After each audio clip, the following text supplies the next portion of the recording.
Quiero empezar con unos datos, insisto, el tema número 22 se llama ¿qué dice la Biblia del divorcio? Y me gustaría empezar, hermanos, el tema de hoy proporcionando un dato que me parece es importante porque nos va a invitar a la reflexión. En México está ocurriendo algo, hermanos. En los últimos 20 años ha disminuido notablemente el número de matrimonios. En los últimos 20 años, el número de personas, el número de jóvenes y señoritas que están tomando la decisión de vivir juntos, no lo están haciendo a través de la figura del matrimonio. La figura del matrimonio formalizada a través de un contrato legal, como es el concepto de que la sociedad en la que vivimos nos ha enseñado a estipularlo, ya no es algo que se ve como viable, como correcto. Ya los jóvenes de hoy toman la decisión de simplemente juntarse, simplemente vivir juntos, con el propósito de que no haya compromisos, para que el día de mañana, cuando las cosas ya no funcionen, pues entonces ellos se puedan separar sin ningún problema. De tal manera que si nosotros viésemos una estadística, nos daríamos cuenta, insisto, que el matrimonio legal está perdiendo importancia entre los jóvenes del día de hoy. Y es que, en contraparte, el número de divorcios en los últimos 20 años ha crecido de manera notable. Dice el INEGI, que es la institución de gobierno de nuestro país que se encarga de investigar toda una serie de datos, de levantar datos en diferentes áreas del acontecer humano, que en los últimos 20 años, desde el año 2000, en este caso al 2017, que es la fecha última que tiene el INEGI, el número de divorcios creció de un 7.4% hasta un 27.9%, hermanos. Sin embargo, quiero recalcar que este porcentaje es el porcentaje de divorcios registrados por las autoridades. Sin embargo, hay personas que se han casado, que hoy ya no están juntos, que se han divorciado de palabra, no han acudido con un abogado para formalizar esa separación, y el problema entonces está en que la realidad es mucho mayor a lo que la estadística nos enseña. Dicen algunos que en la realidad, aproximadamente entre un 40 y un 50% de matrimonios el día de hoy se han divorciado.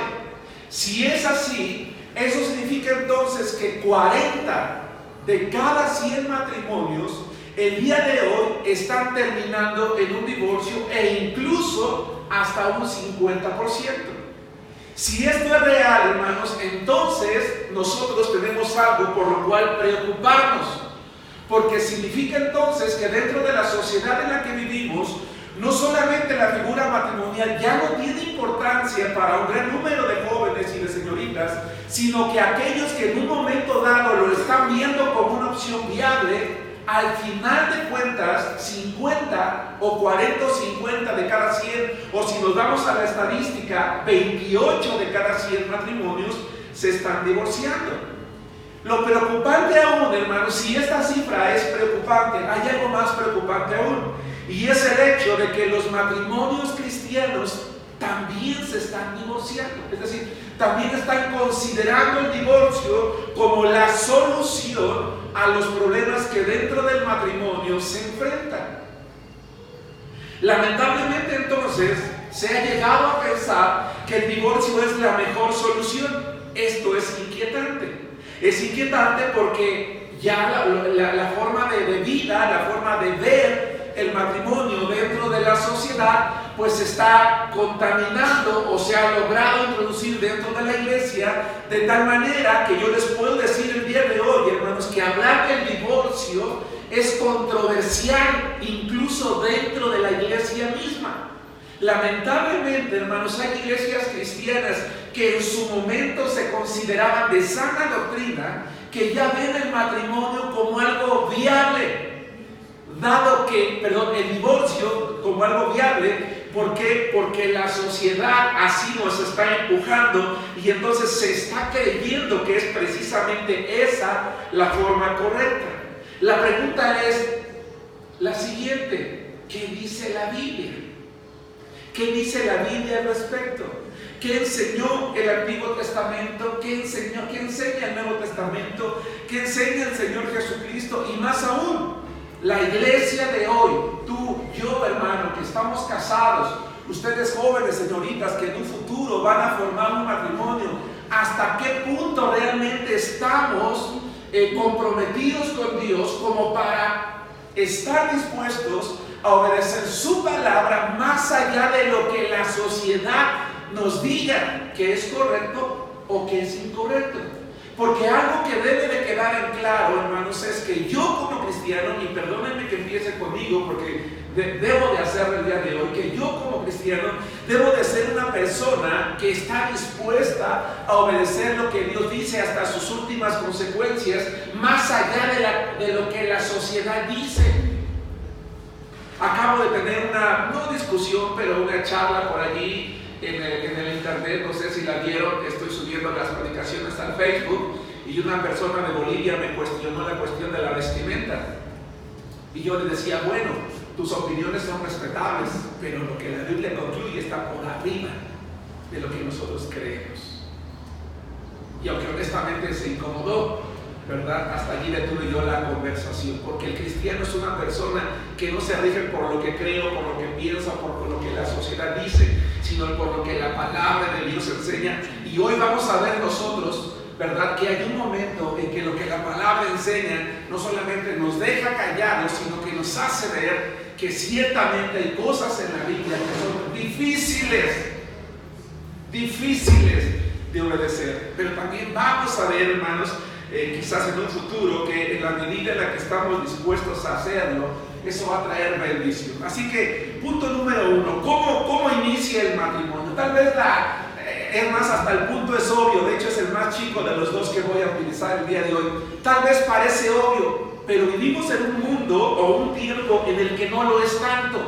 Por eso es que quise empezar de esta manera. ¿Cómo inicia el matrimonio, o de hecho cómo inicia una familia? Con base en Génesis capítulo 2, versículo 24, a donde les pido que me acompañen, quiero que definamos el día de hoy cómo inicia un matrimonio, por lo menos bíblicamente. Y vamos a ver cómo está iniciando también dentro de la sociedad en la que estamos viviendo. Jóvenes, señoritas, hoy noto sinceramente muchas ausencias, hermanos. La semana pasada tuvimos una asistencia muy grande, y hoy noto muchas asistencias, ¿verdad? Inasistencias, no sé por qué, pero espero que a través del internet puedan los hermanos y los jóvenes ver la predicación de hoy. Dice Génesis capítulo 2, versículo 24, dice la palabra de Dios: por tanto, dejará el hombre a su esposa anterior. Dice, por tanto, dejará la mujer a su esposo anterior. ¿Sí dice eso? No. Dice, por tanto, dejará el hombre a su padre y a su madre, y se unirá a su mujer, y serán una sola carne. El matrimonio empieza cuando un joven y una señorita deja a sus padres para unirse con otro, no a su esposo anterior o a su esposa anterior. De acuerdo a la Biblia, el matrimonio empieza cuando dos personas solteras, sin previo compromiso conyugal, ¿verdad?, dan un paso que les va a permitir empezar una nueva vida con la señorita o con el joven que aman. No sé si me explico, hermanos. Ahora bien, ¿por qué el matrimonio debía de empezar entre dos personas solteras sin compromiso previo? Bueno, primero que nada, porque cuando una persona se une en matrimonio con otra que ya tuvo un matrimonio previo, tarde o temprano, eso se va a convertir en un problema dentro de la relación conyugal, tarde o temprano.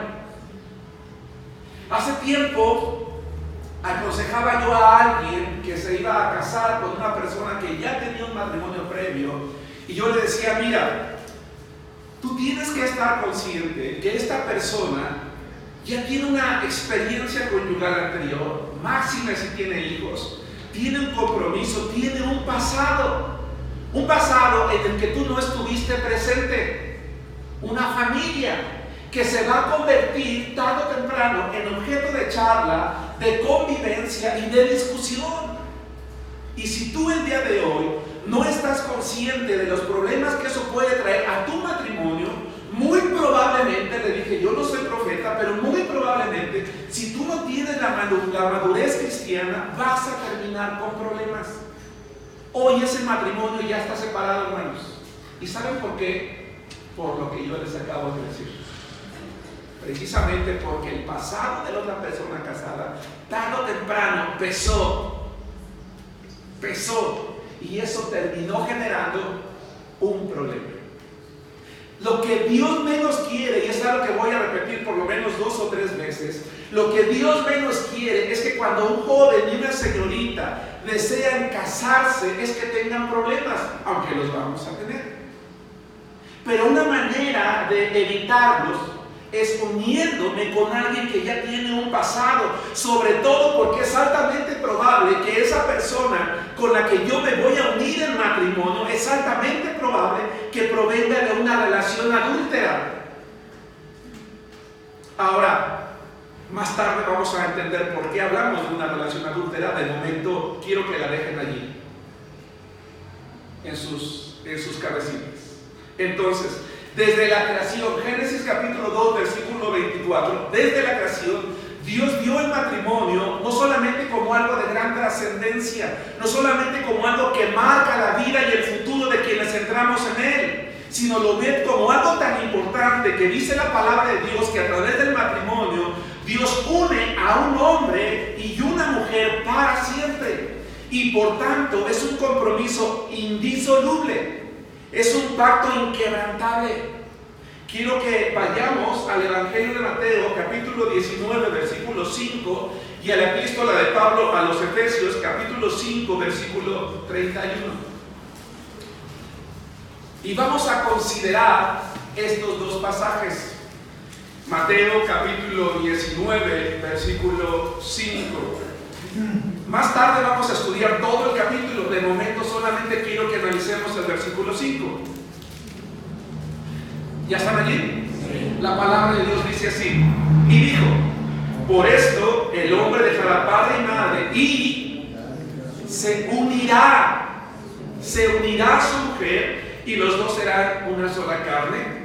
Vamos a Efesios 5:31 y vamos a ver que cuando el apóstol Pablo escribe a la iglesia de Éfeso, literalmente utiliza las mismas palabras del Señor Jesucristo. No le quita, no le pone, no le agrega. Sabedor de lo que la figura matrimonial implicaba y la imagen que representa en la sociedad, Pablo literalmente repite las mismas palabras, pero quiero que lo veamos nosotros. Dice la palabra de Dios en Efesios capítulo 5, versículo 31: por esto dejará el hombre a su padre y a su madre y se unirá a su mujer, y los dos serán una sola carne. Llamo su atención al frente. Llama la atención, hermanos, que cuando el Señor Jesucristo habló de unión y cuando Pablo repitió la palabra del Señor Jesucristo, usó un verbo griego, proskolao. Este verbo griego, proskolao, hermanos, es un verbo muy interesante. Quiero que imaginemos, hermanos, voy a tomar el hermano que es dueño de esto, ¿las puedo tomar con todo? Ok. Voy a tomar 2 hojas. Y quiero que imaginemos algo. Quiero que imaginemos, ¿sí?, que yo tomo pegamento, ¿sí?, con una brocha, lo extiendo adecuadamente, uno de las 2 hojas, hago suficiente presión, ¿verdad?, y la dejo secar el tiempo adecuado. ¿Qué está pasando? Van a quedar pegadas completamente. Si yo distribuyo muy bien el pegamento, si hago suficiente presión, va a quedar pegado, literalmente. De tal manera que ahorita yo necesito hacer presión para tomar las 2 hojas, pero si yo dejo de hacer presión, una cae. ¿Sí nos damos cuenta? Bien, la palabra, el verbo griego proskolao significa pegar. Ahora, no solamente significa pegar en el sentido de pegar únicamente. No, cuando yo pego algo se une de tal manera en uno. ¿Qué es uno? Si está pegado correctamente, ¿verdad? Es uno. Está más grueso, tiene más fuerza, puedo seguirlo utilizando, pero está unido permanentemente. Ahora, proskolao significa unir a una persona con otra en uno. Unir a una persona en otra con una, y por lo tanto, en virtud de lo que el pegamento que hay entre ellos implica, significa, o da la idea, proskolao da la idea de pegar para siempre. En todo matrimonio, dice la palabra de Dios, en todo matrimonio, independientemente de los testigos que acudimos a él, hay alguien que lo atestigua. Si yo quisiera en este momento, hermanos, pegar estas hojas, ¿qué necesito? Pegamento. ¿No es cierto? Yo necesito el pegamento. En todo, el pegamento va a permitir que estas dos hojas estén adheridas. En todo matrimonio, Dios es el pegamento. Dios funge como aquel que sirve para unirlos permanentemente con el propósito de que estén así. Quizás, si yo no distribuyo correctamente el pegamento o no hago suficiente presión, puede quedar alguna gota de aire, ¿no? Y no pegar correctamente. Si no hago la presión correcta, puede quedar una pequeña arruga. ¿Estamos de acuerdo? Pero cuando Dios presencia la unión de un joven y de una señorita en matrimonio, Él funge como un pegamento perfecto para que perfectamente se integren dos personas en una de manera permanente. ¿Nos damos cuenta? Bien, vamos a Mateo capítulo 19, versículo 6. Vamos a regresar de nuevo. Insisto, más tarde lo vamos a leer completamente. De momento estoy tomando unos pasajes, no a propósito, sino para ir desarrollando poco a poco el mensaje de esta mañana. Bien, ¿cómo empieza el matrimonio? Con dos personas sin ningún compromiso previo. Cuando se unen, lo hacen de una forma en la que Dios con ellos forma uno solo, con un propósito permanente. Vamos a ver lo que dice Mateo 19:6. Voy a leer la palabra de Dios. Así que no son ya más dos, sino una sola carne. Por tanto, lo que Dios juntó, ¿qué dice? No lo separe el hombre. Llamo su atención al frente. La palabra juntar, la palabra que utiliza el Señor Jesucristo para juntar, es un verbo griego. Es un verbo griego, susumnumi, que es muy interesante porque da la idea de uncir con un yugo a alguien. Este es un yugo. El yugo sirve para uncir, para unir en este caso dos bueyes, dos animales, ¿sí? Con el propósito de que los dos hagan un trabajo junto, que la fuerza de ambos les permita arar la tierra. Ajá. Y si en un momento dado alguno de ellos se quiere separar, no lo puede hacer. ¿Creen ustedes que uno de estos dos bueyes puede pararse? A ver, me lo voy a desamarrar. Me lo voy a aflojar tantito. Ay, ya me cansó. Espérame tantito, es que ya me cansó. Ay, y le dice al otro, no te preocupes, yo ahorita lo desato. ¿Puede eso, hermanos, hacerlo? No. Suena hasta chistoso, ¿a poco no? No lo puede hacer, porque en este caso, un humano, alguien con inteligencia mayor, tomó el yugo y los unció, los unió. Ya unidos, ellos pueden realizar un trabajo. El matrimonio, cuando Dios dice que lo que Dios juntó es la unión de dos personas en la que el esposo y la esposa viven mejor juntos, harían mejores cosas juntos, alcanzarían mejores propósitos juntos de lo que harían separados, porque Dios los unció, Dios los juntó, Dios los unió. Si dos personas luchan cada día en el matrimonio para salvarlo? Hermanos, una casa, para que se mantenga funcional, necesita mantenimiento. ¿Estamos de acuerdo? Sí. Bien. Si nosotros no le damos mantenimiento a una casa, yo puedo construirme, si mi economía me lo permitiera, una casa lujosa, pero necesita limpieza y necesita mantenimiento. Si yo no le doy mantenimiento, con el paso del tiempo esa casa no solamente va a estar sucia, sino se puede venir abajo. Así es el matrimonio. El matrimonio es la unión de dos personas que fueron unidas en una por Dios, y en la medida en la que le damos ese mantenimiento, en el que luchamos para salvarlo, pero lo hacemos cada día, estaremos creciendo y alcanzando mayores logros. Y entonces el matrimonio será una idea que jamás pasará por nuestra mente. El divorcio será una idea que jamás pasará por nuestra mente. Porque en la medida en la que van apareciendo las grietas, el matrimonio va trabajando sobre ellas. Unirse con un yugo es emparejarse en un solo propósito, es decir, él y ella, ambos, no queremos que esto sea destruido, sino que luchamos adecuadamente porque entendemos que empezamos de la manera correcta, que tenemos la ayuda correcta, el apoyo correcto de parte de Dios, y que solamente mi papel o mi tarea es trabajar para mantenernos de esa manera, aunque eso evidentemente va a implicar esfuerzos y va a implicar sacrificios. Yo predicaba la semana pasada, hermanos, si ustedes no vinieron, vean la predicación. Bueno, creo que tenemos eso a internet.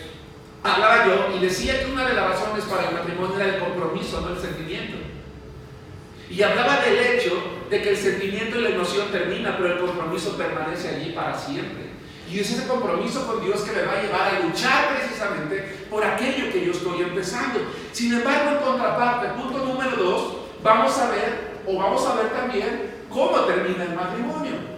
Primera a los Corintios, primera epístola de Pablo a los Corintios, capítulo 7, versículo 39.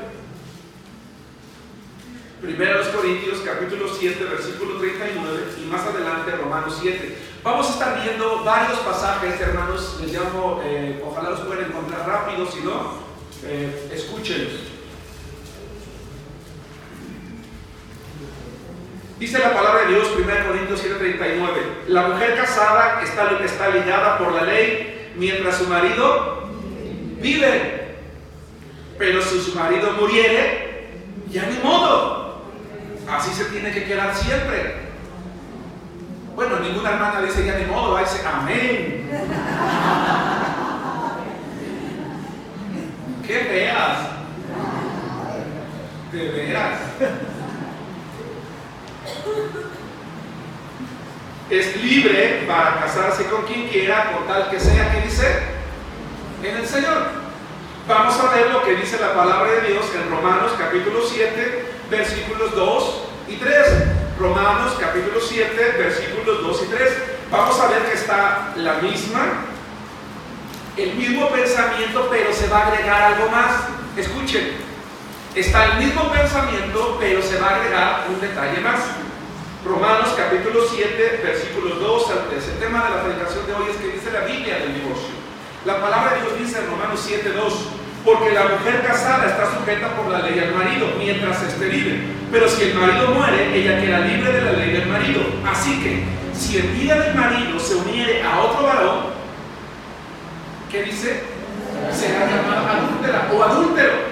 Por eso es que decía yo hace rato, muy probablemente quien se casa, quien inicia un matrimonio con alguien que ya tiene un pasado, muy probablemente esa relación va a ser adúltera. Pero si su marido muriere, es libre de esa ley, de tal manera que si se uniere a otro marido una vez que él ya no está o ella ya no está, no será adúltera. Hermanos, si hay una manera de concluir con el matrimonio, ¿cuál es?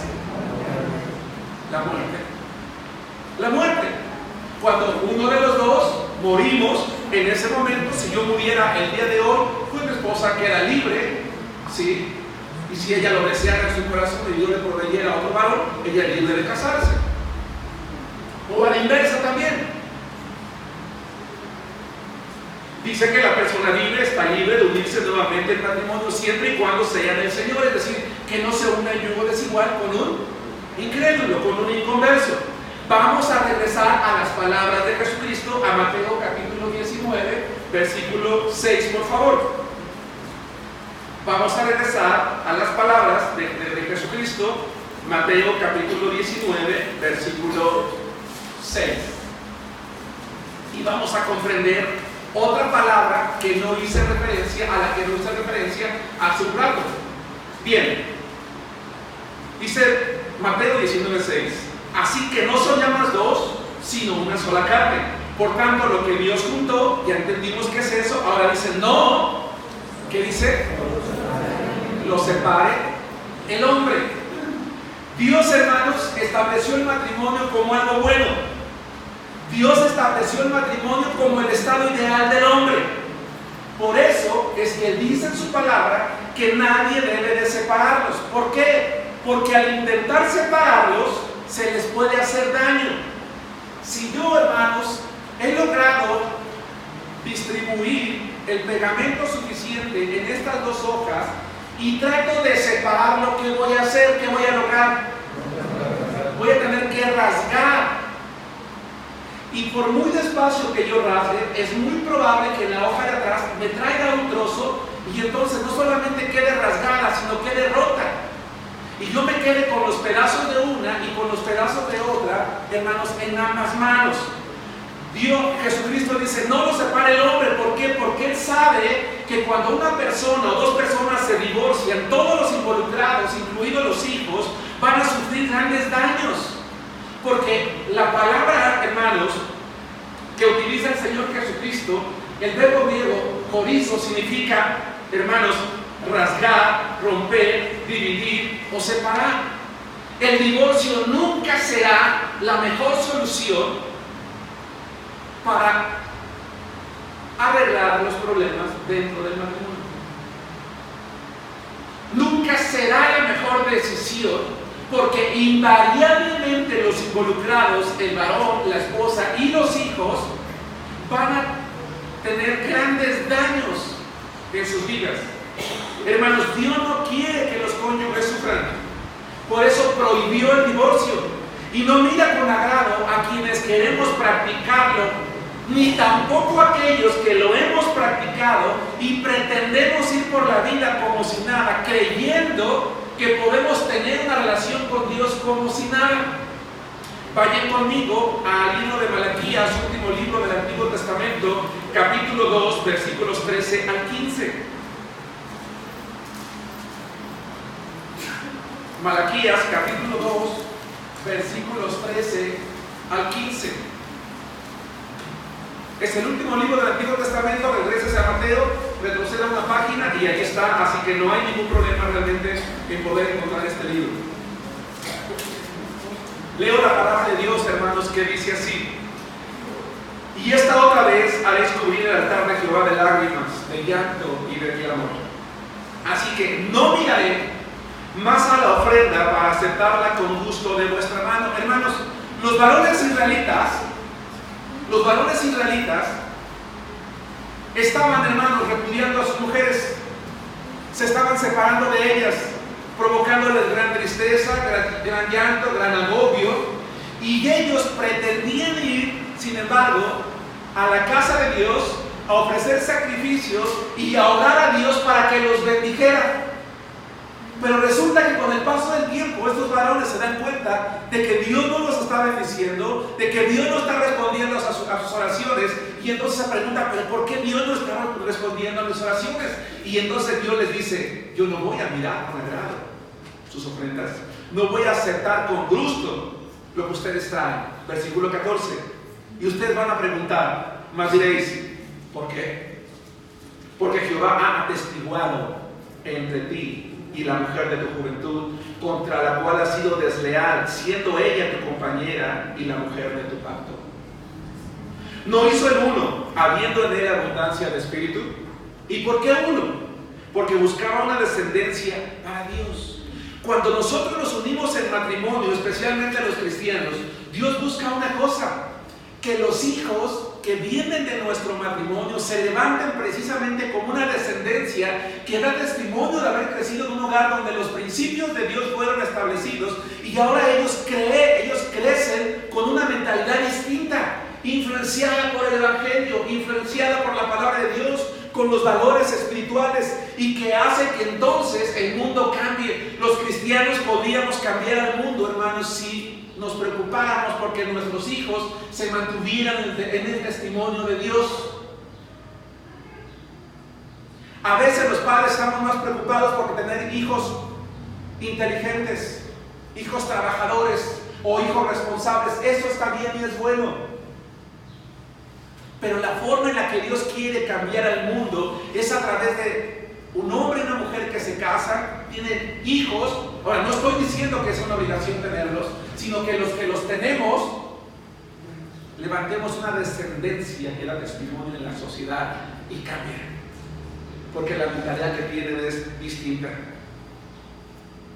No hizo el 1, el 15, habiendo de él abundancia de espíritu. ¿Y por qué 1? Porque buscamos una descendencia para Dios. Guardaos pues en vuestro espíritu y no seas desleales para con la mujer de vuestra juventud. Porque Jehová Dios de Israel ha dicho que aborrece el repudio. Y la palabra repudio, hermanos, es un término hebreo salaj que significa despedir, ahuyentar o divorciarse, correr de la casa, separarse, divorciarse. Y al que cubre de iniquidad. Cuando una persona se divorcia, peca delante de Dios. Su vestido. Dijo Jehová de los ejércitos: guardaos pues en vuestro espíritu y no seáis desleales. Dios fue el testigo del pacto, del compromiso que yo hice con Dios. Y si yo hice un compromiso con Dios, vayan conmigo a Proverbios capítulo 2, versículo 17 y a Eclesiastés capítulo 5, versículo 4. Y vamos a ver lo que dicen estos pasajes. Proverbios capítulo 2, versículo 17. Es más, si me hacen favor, las hermanas, busquen Proverbios 2.17 y los varones de Eclesiastés 5.4 y lo leemos juntos, ¿les parece? Proverbios capítulo 2, versículo 17. Comete pecado quien se divorcia y viola el pacto que afirmó en el momento del matrimonio. Hermanos, es bien bonito pararse delante de un altar y dar los votos. Me comprometo delante de ti, ¿verdad? Me comprometo delante de Dios, amarte en lo bueno y en lo malo, estar contigo, apoyarte, levantarte. Entonces, eso es bien bonito. Y nos emocionamos y nos hace un nudo en la garganta y lloramos. Pero muchas veces, al poco tiempo o a largo tiempo, con qué facilidad nos olvidamos de ese compromiso. Es que, ¿por qué me creíste? Eran palabras. ¿Qué crees? Palabras que atestiguó Dios. Y Dios dice: yo fui testigo de esas palabras y yo tengo el poder para exigirte el cumplimiento. Aquellos que menospreciamos a nuestras esposas o los esposos, las hermanas, ¿verdad? O las mujeres, para deshacernos de ellos con mucha facilidad, quizás podemos lograrlo. Pero nosotros hicimos un compromiso con Dios. Y Él va a atestiguar cuando nosotros, por las razones incorrectas o que creímos correctas, decidimos despedir. Porque Él fue el testigo. Hermanas, vamos a leer puntos. Proverbios capítulo 2, versículo 17. Todos dice así: la cual abandona al compañero de su juventud y se olvida del pacto de su Dios. El pacto, el acuerdo. Varones, Eclesiastés capítulo 5, versículo 4. Dice así todos juntos: cuando a Dios haces promesas, no tardes en cumplirla, porque Él no se complace en los insensatos, cumple lo que promete. Hermanos, ¿por qué Dios aborrece el divorcio? Porque sus consecuencias son muy dañinas para la mente, para el cuerpo y para el espíritu de los involucrados. Dios aborrece el divorcio por las consecuencias dañinas en nuestra mente, en nuestro cuerpo y en nuestro espíritu. Dios aborrece el divorcio por el daño que causa, porque el corazón de la mujer, del hombre y de los hijos van a quedar rasgados, rotos. Y con el tiempo nos vamos a dar cuenta que la aparente solución fue peor que haber enfrentado las circunstancias. Va de nuevo, con el tiempo nos vamos a dar cuenta que la aparente solución fue peor que haber enfrentado las circunstancias. El propósito de Dios, hermanos, es que el matrimonio permanezca para siempre. Lamentablemente, el corazón duro del hombre se ha empeñado en hacer un lado los mandamientos de Dios y menospreciar la orden de Dios y olvidarnos del pacto de Dios. Por eso es que Dios en su palabra tuvo que regular algunas situaciones que se estaban dando desde la antigüedad. Y vamos a ver específicamente dos cosas. Vamos a ver no solamente que el matrimonio es algo permanente, sino vamos a analizar la pregunta que en un momento dado le hicieron a nuestro Señor Jesucristo. Y ahora sí, vamos a analizar, acompáñenme a Mateo capítulo 13, versículos 3 al 12. Lo vamos a ir analizando todo el capítulo por partes. El propósito de Dios es que el matrimonio sea permanente. Sin embargo, el pecado del corazón del hombre, incluidos los cristianos, menospreciando las órdenes divinas, y por eso su palabra reguló en un momento algo que vamos a estudiar el día de hoy. En primer lugar, vamos a hablar, insisto, de la pregunta hecha a nuestro Señor Jesucristo. Mateo 19, de 13 al 12. ¿Ahí están? Voy a leer la palabra de Dios, que dice así: entonces vinieron a él, entiéndase Jesucristo, los fariseos, tentándole. Querían encasillar al Señor Jesucristo, querían encontrarle un error, querían acorralarlo, encontrarle algo que les permitiera a ellos atraparlo y tener algo en su contra, diciéndole: es lícito al hombre repudiar. El término salais que vimos en hebreo hace rato, en griego es apolú, que significa lo mismo, hacerse, despedir, divorciarse a su mujer por cualquier causa. Él respondiendo les dijo: no habéis leído que el que los hizo al principio, varón y hembra los hizo. Y dijo: por esto el hombre dejará padre y madre y se unirá a su mujer, y los dos serán una sola carne. Así que no son ya más dos, sino una sola carne.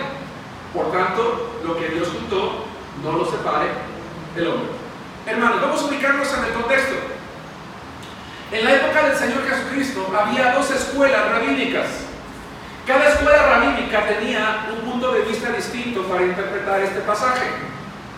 Una escuela rabínica decía que el hombre podía divorciarse por cualquier causa de su cónyuge, de su mujer, que ya no lava bien, que ya no plancha bien, que ya no se peina igual, que ya no se maquilla igual, etc. En serio, hermanos, literalmente por cualquier causa, decía esta escuela. La otra escuela decía: no, la única razón por la que nos podemos divorciar, ¿sí?, es por causa de fornicación. Y la pregunta a Jesucristo es acorralarlo para ver hacia qué escuela se inclinaba y con base en eso crear una controversia. ¿Sí me explico? Porque al final de cuentas, los dos grupos en la época de Jesús se habían unido, no tenían cosas en común, pero sí tenían un enemigo común que era Jesucristo. Ellos no esperan realmente una respuesta, sino una respuesta que les permita crear controversia. El problema está en que Jesucristo respondió algo que ellos no esperaban. El problema fue que Jesucristo les dijo algo que ellos no esperaban. La respuesta de Jesucristo fue bíblica, fue clara y fue contundente. La respuesta de Jesús fue bíblica. Al principio, Dios hizo un hombre y una mujer. Pidió que se unieran en una sola carne y pidió que no los separara nada. ¿Sí se dan cuenta? Fue clara, nada. Fue contundente, porque si lo hace, les van a causar un daño. Nadie debe separarlos, nadie debe divorciarlos. ¿Cuál fue el problema de la respuesta de Jesucristo, hermanos? El problema de la respuesta del Señor Jesús es que ahora dejó acorralados a aquellos que le preguntaron. Y entonces, haciendo uso de la Escritura, le reviraron, hermanos, al Señor Jesucristo. Versículos 7, 8 y 9. Le dijeron: A ver si es cierto.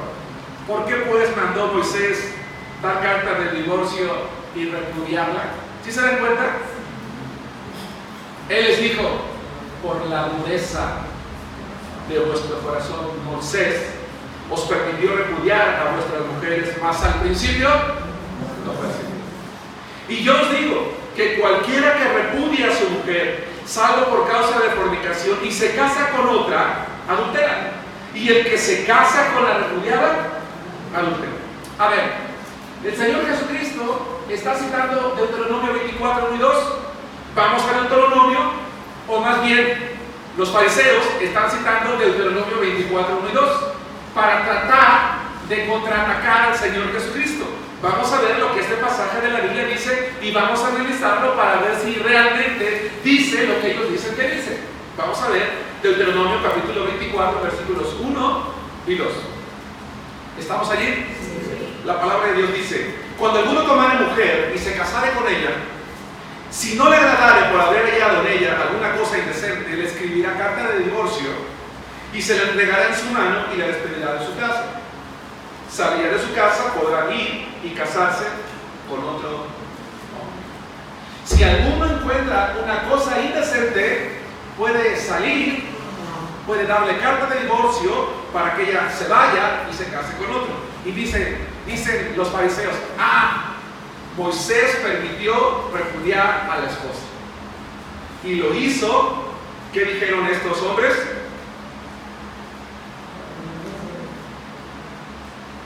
Permitió hacerlo. Ok, vamos a analizar ese permiso o esa regulación que Dios dio a través de Moisés. ¿Y cuál es la razón para poder divorciarse según ese pasaje?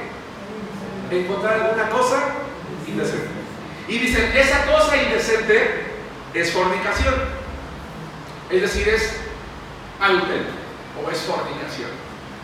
A ver, vamos a analizar esto para ver si es cierto que eso es lo que ese pasaje significa. Cuando nosotros vamos al hebreo, se habla de una cosa indecente. La palabra davá, aquí hay dos palabras: la palabra hebrea davá y la palabra hebrea ervá. La palabra davá significa un proceder o una actitud indecente, pero la palabra ervá significa desnudez expuesta y habitualmente designa los órganos sexuales, ya sea del varón o de la mujer. Así que, por alguna razón, lo que están diciendo ustedes es que si hay alguna actitud o alguna actuar indecente respecto a la sexualidad, ¿sí?, entonces quizás podría haber la oportunidad de dar carta de divorcio. Pero ¿por qué esta frase no se puede interpretar como fornicación en el sentido de haber tenido sexo con otra persona y por lo tanto adulterio? Porque eso, hermanos, ya estaba regulado por la ley en Levítico, en Éxodo 20:14 y en Levítico 20:10. Vayan conmigo a Levítico capítulo 20, versículo 14. Y vamos a ver, gracias, Éxodo 20:14 y Levítico 20:10. ¿Por qué la cosa indecente no se refiere a que tuvo relaciones sexuales con alguien y por lo tanto puede ser acusada de fornicación en el sentido de tener relaciones sexuales con alguien? Porque eso ya estaba regulado en la ley. Y vamos a ver qué pasaba con la persona que era encontrada así. Primero que nada, el mandamiento, Éxodo 20:14, dice: no cometerás adulterio. Levítico 20:10. Levítico capítulo 20, versículo 10. Si un hombre cometiera adulterio con la mujer de su prójimo, el adúltero y la adúltera, ¿qué dice? Indefectiblemente. Hermanos, ¿qué significa la palabra indefectible? Indefectible es algo que debe de ocurrir, que no puede dejar de ocurrir, que no se puede pasar por alto y que por lo tanto se tiene que llevar a cabo aquello que se está mandando. Si un hombre cometiera adulterio con la mujer de su prójimo, el adúltero y la adúltera, indefectiblemente, ¿qué dice? Serán muertos. Entonces, Deuteronomio 24 está permitiendo que haya separación por adulterio, hermanos. ¿No? Porque el adulterio, ¿cómo se juzgaba? ¿Saben ustedes cuál es la realidad, hermanos? La realidad es que no podemos saber con precisión a qué tipo de exposición sexual vergonzosa se refería Moisés. Más adelante vamos a ver que la palabra fornicación, que se usa en el Antiguo Testamento, en el Nuevo Testamento, y que probablemente pretende sustituir la palabra davar el ba o cosa indecente, se puede referir a que el hecho de fornicación incluye, por ejemplo, también homosexualidad, incluye lesbianismo, incluye zoofilia, incluye pedofilia. Y ese tipo de desviaciones sexuales que hablan de que la persona tiene un problema aquí. ¿Sí me explico? Una perversión. No sé si me explico. Es alta, recuerden, hoy en día es difícil entender cuál era la cosa vergonzosa, pero por la sustitución que se hace, es altamente probable que esa situación vergonzosa haya sido esto. Por eso también, ahora les voy a decir una cosa. ¿Cuál es el problema realmente de la cosa indecente? El problema no era ese. El problema es que el hombre estaba abandonando al por mayor a sus mujeres, el hombre a su esposa. Una gran cantidad de hombres en Israel estaban abandonando y estaban divorciándose de su esposa, creyendo que cualquier razón era suficiente. Así que más allá de regular una cosa indecente, Moisés lo que está tratando de buscar es lo siguiente. Dice, ok, tú quieres abandonar a tu esposa, a la mujer que tú amaste, a la que tú le dijiste delante de Dios que la amarías y que hacías un pacto con ella. Ok, entonces tú mismo de tu propia mano haz una carta de divorcio donde digas, ya no la amo y permito que vaya y se case con otro. Y lo que la ley buscaba es que en el momento en el que el hombre escribía esa carta, reflexionara, terminara rompiéndolo y dándose cuenta que estaba cometiendo un error.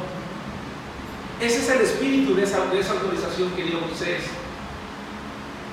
Buscaba un acto de reflexión, no la separación en sí, y en todo caso, regular algo que lamentablemente estaba ocurriendo en el pueblo, como lamentablemente hoy en día, hermanos, está ocurriendo en muchos cristianos. El punto es el siguiente: ni Dios ni Moisés promovieron el divorcio, ni Dios ni Moisés están aceptando el divorcio como válido. Lo que estableció Moisés fue una legislación necesaria. Lo que estableció Moisés es una legislación necesaria. Hermano Juan David, tú eres abogado, ayúdame un poquito. ¿Qué es una legislación necesaria, hermano? Es la necesidad de regular algo que puede llegar a suceder. Por ejemplo, yo ahorita recuerdo cuando vi una elección, el Código Civil, aquí nada más nos establece de alguna forma ciertos cargos. Sí. El Código Civil nos establece 24 causales de divorcio. Ok. Entonces, sí es necesario regular algo que puede llegar a suceder, que no es necesario, pero que tiene que estar previsto. Claro. Porque al regularlo estás evitando también un problema mayor. ¿Sí te das cuenta? Eso es lo que está pasando en el pueblo, hermanos. Fue una legislación necesaria ante la dureza del corazón del hombre para cumplir. Una legislación necesaria ante la dureza del corazón del hombre para cumplir con el ideal de Dios. Y el ideal de Dios es que el matrimonio permanezca para siempre. Porque dentro de su propio pueblo, como lamentablemente dentro de muchas iglesias el día de hoy, el matrimonio es lo más normal. Perdón, el divorcio es lo más normal. Pero ¿saben una cosa?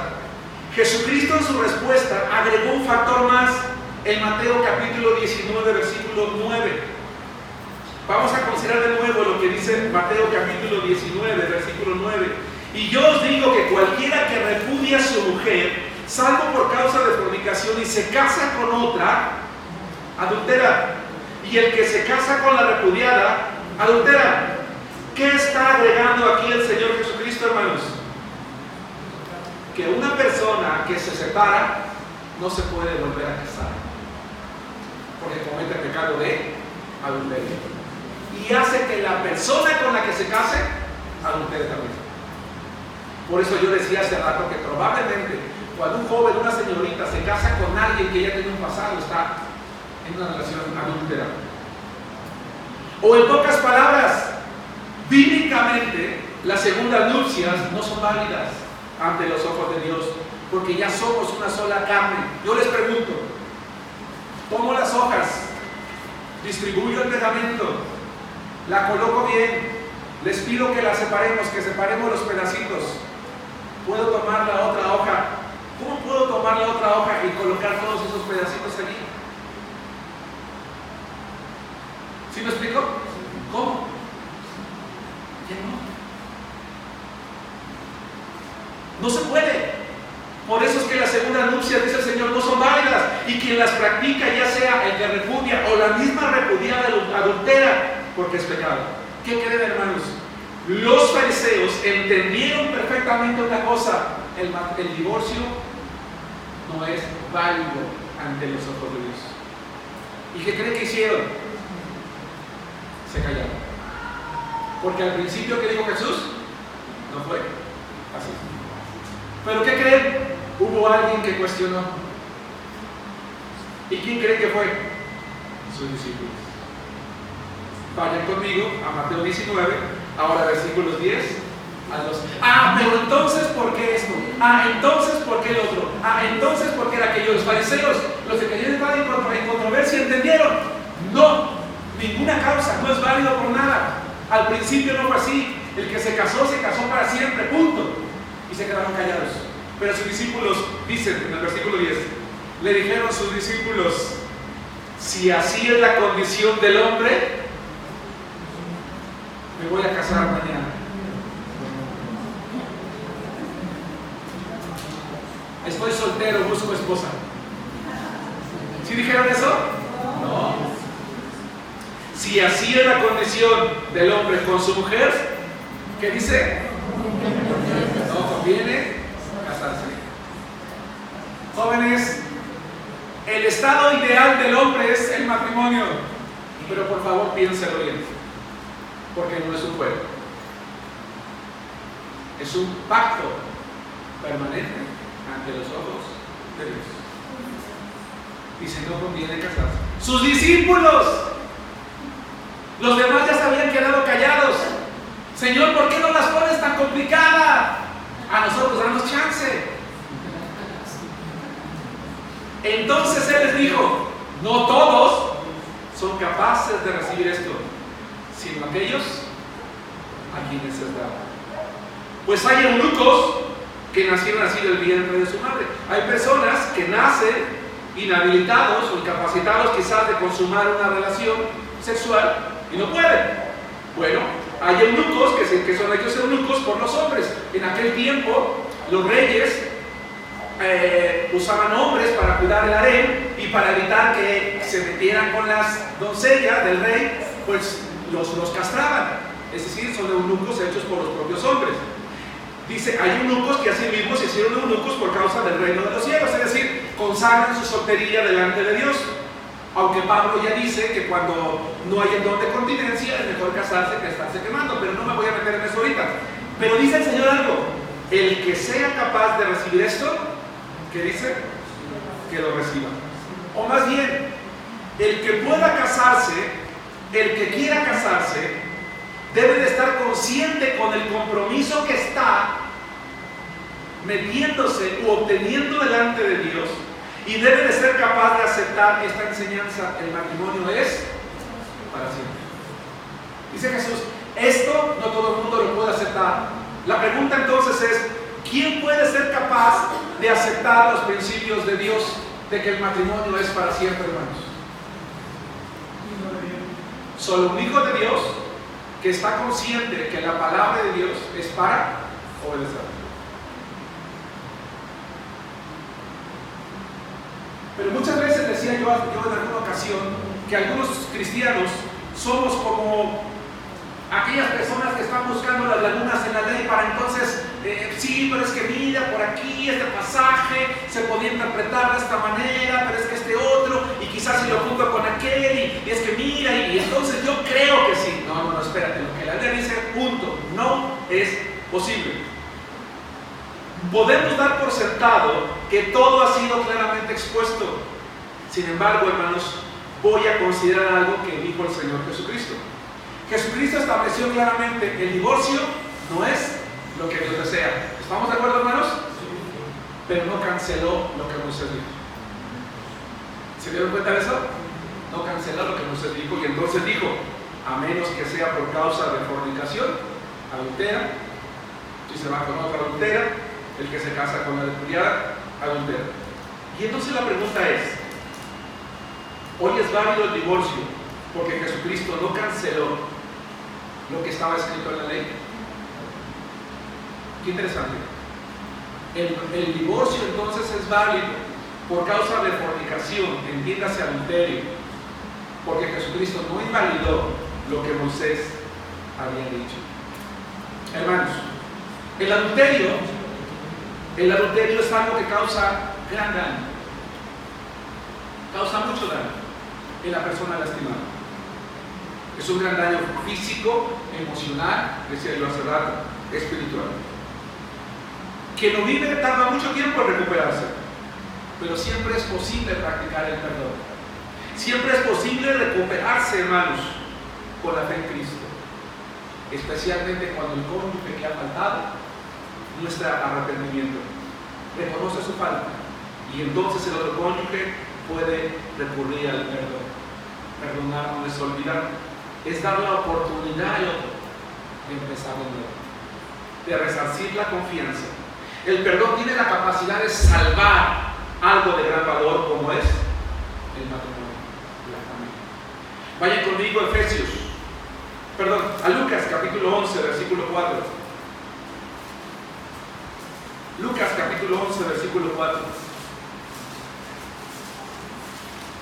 Pablo dice que debemos de ser benignos unos con otros, misericordiosos.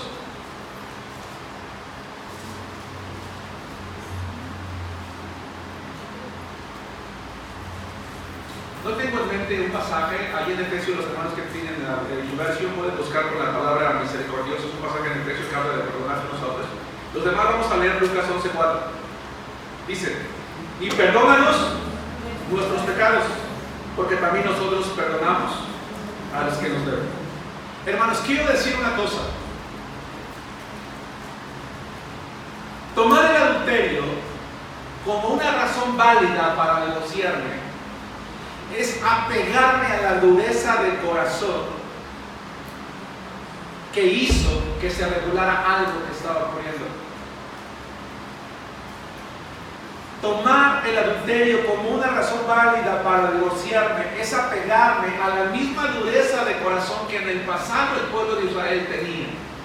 Es cierto, como dije hace un momento, es algo doloroso y es algo difícil. Misericordiosos, perdonándoos unos a otros.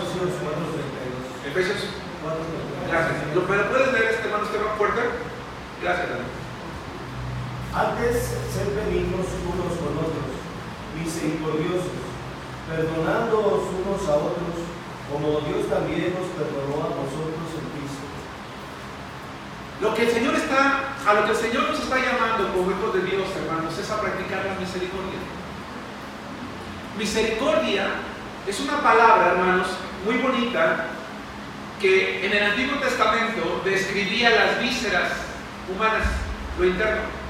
Misericordia es cuando tú ves a una persona sufrir, sientes como que algo se te mueve dentro de tu estómago y te lleva a acercarte y preguntarle qué necesita, cómo la puedes ayudar. ¿Sí me explico? Cuando nosotros apelamos a la misericordia de Dios, aplicamos a que Dios se conduela de una situación que yo estoy viviendo y que actúe en mi ayuda, aunque yo no lo merezca. Hermanos, quizás la persona que faltó no lo merezca, pero Dios nos pide que perdonemos. Y el perdón es necesario por la propia salud física, mental y emocional. ¿Sí me explico? Es necesaria para la propia salud física, mental y emocional.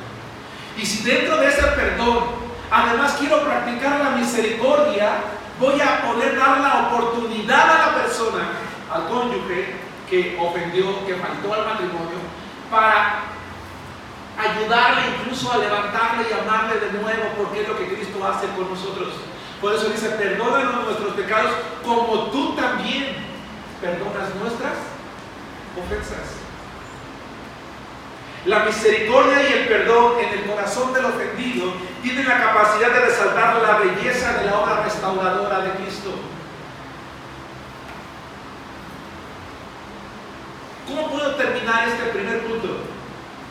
Jesús estableció con claridad: el matrimonio no es viable delante de Dios. Ay, Dios mío. El divorcio no es viable delante de Dios. Perdónanos. El divorcio no es viable delante de Dios, no es factible delante de Dios. Ninguna razón es suficiente, porque siempre existe la misericordia y el perdón. Podrían ustedes, bueno, vamos a ver el punto número 2 y voy a agregar algunos datos interesantes. Porque hay un dato en 1 Corintios capítulo 7, versículos 1 al 10, en el que nos vamos a dar cuenta que Pablo tuvo que regular también una situación que estaba ocurriendo, hermanos, en su tiempo en la iglesia de los Corintios, entre matrimonios cristianos y entre matrimonios mixtos. 1 Corintios capítulo 7, versículos 10 al 11. Primero que nada, 1 Corintios 7, 10 y 11. Pero los que están unidos en matrimonio, mando no yo sino el Señor, ¿qué dice? Que la mujer no se separe del marido. Y si se separa, ¿qué dice? ¿Por qué Pablo dice quédese sin casar, hermanos? Porque las segundas nupcias, ¿qué dijimos? No son válidas. Dice Pablo, no lo mando yo, lo manda el Señor. No te separes de tu cónyuge. Ok, dice Pablo, hay una razón que tú encontraste para separarte, entonces quédate sin casar. Porque recuerdo, hoy no está Karina por cuestión de trabajo, pero yo recuerdo que ella preguntaba el otro día, pastor, ¿qué hacer cuando hay violencia, por ejemplo, física? ¿No? ¿Qué pasa cuando hay abuso sexual infantil? Es decir, hay una serie de circunstancias, lamentablemente, dentro del hogar cristiano que no debieran de ocurrir, pero que habla precisamente de lo que yo mencionaba en la predicación pasada, de la inmadurez de ese supuesto cristiano o de ese cristiano o cristiana que lleva a vivir grandes conflictos dentro de la iglesia, dentro del matrimonio. Pero dice Pablo, ok, si te separas del marido, quédate sin casar. Quizás en el momento de preguntas y respuestas entremos en una discusión, o reconcíliese con su marido y que el marido no abandone a su mujer. Si por alguna razón existe una separación, no son aceptables las segundas nupcias, porque como ya dijimos hace rato, es adulterio. Siempre es posible la reconciliación. Pero también Pablo va a regular los matrimonios mixtos y nos vamos a ubicar en contexto. Vamos a leer el 7 del 12 al 16. Estaba ocurriendo algo en Corinto que también puede llegar a pasar en nuestra iglesia. Dice, y a los demás yo digo, no al Señor, si algún hermano tiene mujer que no sea creyente y ella consciente de vivir con él, no la abandone. Y si una mujer tiene marido que no sea creyente y él consciente de vivir con ella, no lo abandone. Porque el marido incrédulo es santificado en la mujer y la mujer incrédula en el marido. Pues de otra manera vuestros hijos serían inmundos mientras que ahora son santos. Pero si el incrédulo se separa, sepárese. Pues no está el hermano o la hermana sujeto a servidumbre en semejante caso, sino que a paz nos llama Dios. Porque ¿qué sabes tú, mujer, si quizá harás salvo a tu marido? ¿O qué sabes tú, marido, si quizás harás salva a tu mujer? Hermanos, llamamos su atención al frente. En la iglesia de Corinto estaba pasando un problema. Algunos hombres se estaban convirtiendo a Cristo y algunas mujeres se estaban convirtiendo a Cristo, pero no sus cónyuges. A causa del evangelio, algunos cónyuges no creyentes estaban repudiando a sus esposas, no estaban de acuerdo en que se mantuvieran en la fe. Y entonces dice Pablo, si el marido incrédulo se quiere separar, está bien, Porque quizás eso puede ser causa de grandes problemas y conflictos. Dice el Señor, a paz nos llamó Dios. Honestamente, hermanos, ¿verdad? Había hogares en los que el conflicto era ya. O sea, vivir en ese hogar era, como dicen algunos, un infierno. Dice Pablo, a paz nos llamó Dios. Pero recuerda una cosa, dice Pablo, por eso la regulación, por eso es que tu testimonio desde el principio debe de llevarte a qué. ¿Qué es lo primero, hermana? Aquellas hermanas que sus cónyuges no son cristianos. ¿Qué es lo primero, aquellos hermanos que tu cónyuge no es cristiana, que tú debes de hacer cuando te conviertes a Cristo? Orar por él. Orar por él. Quebrante el corazón de mi esposo, Señor, para que crea en Cristo, ¿verdad? Dame sabiduría para vivir ese testimonio. Ok, ya me convertí a Cristo, o ya me casé, ¿verdad? En un matrimonio mixto, Señor. Ahora yo me voy a consagrar a ti, voy a orar por él todos los días, ¿verdad? Para que mi fe no se convierta en un problema entre nosotros. Para que crea en tu palabra, para que te honre, no por mí, sino por la necesidad que tiene de ti. ¿Sí me explico? Dice, porque quizás harás salvo a tu esposo o salva a tu esposa. Esa es tu responsabilidad. Dice Pablo. Hermanos, Cristo ama a su iglesia, tal como espera que los varones amemos a nuestras esposas. Cristo exige sujeción de la iglesia, nosotros, a su autoridad, así como espera que la mujer lo haga con su marido. Jesucristo murió por la iglesia, la cual es su cuerpo, y jamás se apartará de ella, así como espera que los varones amemos a nuestras esposas, seamos capaces de morir por ella, de no apartarnos jamás de ella, porque el amor de Cristo por su iglesia jamás terminará, nunca acabará, como espera que el matrimonio cristiano no se disuelva jamás por nada. Jamás por nada. Porque siempre hay mayor bendición en reconstruir lo que uno mismo ha destruido que pretender dar una solución que con el tiempo traerá más dolor. Conclusión. El divorcio, hermanos,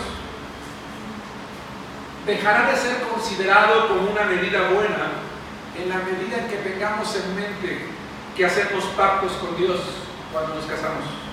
El divorcio dejará de ser un pensamiento que estará en nuestra cabecita en la medida en la que recordemos que hicimos un pacto primero que nada con Dios.